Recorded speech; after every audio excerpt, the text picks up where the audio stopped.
I didn't really film too much last night because I went to my work's do, had about 4 drinks, and I was like, I'm really tired, I don't want to drink anymore. And in the end, one of my close colleagues I work with, the poor lad, he got absolutely completely obliterated. Myself and another colleague ended up being like mum and dad and looking after him. I just realised, like, oh, I'm the older sober one who's just taking care of people. All right, okay, I've turned into that person. Which my former teenage punk self would be very annoyed at. He was sick everywhere. He got sick on my hand. I was like, I am not happy. So yeah, once we had sorted little Drunky McDrunkerson out, it was so late. So we didn't end up leaving till really late. All the drama last night. I say drama, it's not the boy who got drunk, like he's a nice boy. It's someone else that was there. This guy was like feeding him drinks all night and just being a general like chauvinistic pig. The boy was really ill and was too, drunk. He came over to me and my other colleague was like, yeah, he's your problem now. I was like, you're such a dick. All I can say is that if you are out with friends, okay, because this is how me and my friends work. If you're out with friends and one of your friends is drinking, it's their responsibility to look after themselves. But I think once you are drinking, I feel like it's a collective responsibility to look after one another, okay? You're all vulnerable because your senses are all dulled and you're all very excitable and happy. So I think you all should have your wits about you and be looking out for one another. You can't say, oh, it's not my fault because, they're their own person. I think, yeah, I get that. Like, they do need to take responsibility for their actions. But imagine if I just did that. Imagine if I just went, well, I'm sober and he's drunk, look after yourself. And I just let him try and get home by himself last night. He would be sleeping in a gutter tonight if that was the case. 'Tis the season and all of that, but I think all year round, even, it doesn't matter, you should all be looking after one another when you're drinking. It's just common sense, have your wits about you, definitely. You need to take responsibility for yourself, definitely.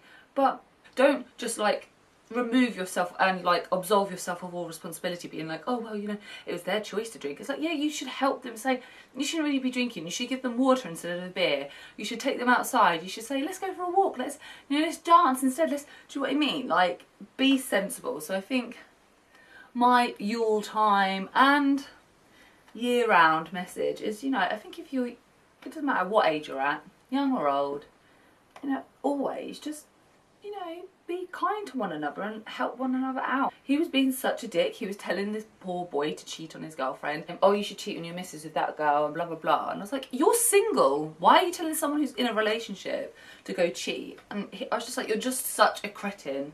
Like, such a fucking cretin. But he kept going, no, I don't want to do it. No, I don't want to do it. And the other guy was just like almost like peer pressure.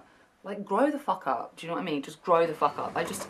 I think it's chauvinistic. I do find it very, very chauvinistic to just be like, he was like going, oh, cheat on that bitch, use that bitch, grind up on that bitch. I'm like, who is this bitch you're talking about? That girl there who's just out for a good time with her work colleagues and you're telling him to grind up on her? No, this is a works douche, stop it.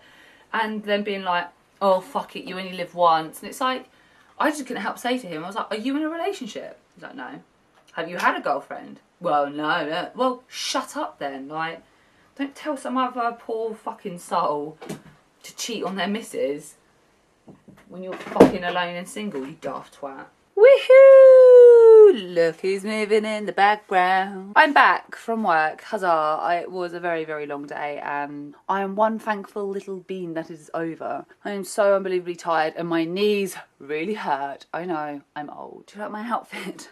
OOTD, babes.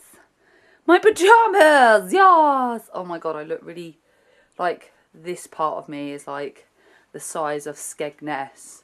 Sweet Jesus, it's huge. I've got my dear, lovely sister. We are gonna get some food. I don't know what we're gonna have though.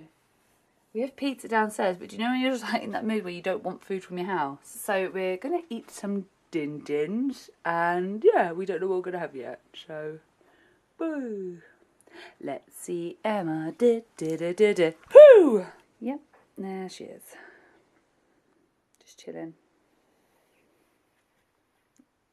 Oh, she gave the camera a wave. She's a fine specimen of a woman, isn't she? Don't show that booty. There's going to be an earthquake somewhere. Right. Let's go do stuff, shall we? Yahoo! My sister has a massive ass, just in case you didn't know. Seriously, massive ass. We are now in my sister's car because we're going to go get a... You've unlocked it. I locked it. We're now going to go get a Burger King because Lord knows we deserve it.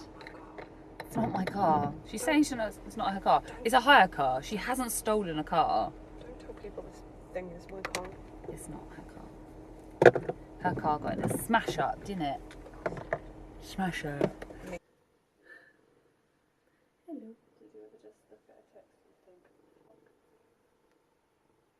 So I'm going to assume that other people do this, other ladies I guess, when it's like 9 o'clock, 9:30 I think now, and I've just done the most intense makeup look ever, and I haven't filmed it, haven't taken photos, I've just sat in my room, just doing fleek eyebrows. It just escalated really quickly. I don't know how this happened. What was I thinking? I don't know, I've got to wash this off in a moment, so... Yeah, but I'm really loving my eyebrows, so... And overdrawn lips as well, obviously, because Lord knows my lips do not look like that. Girl.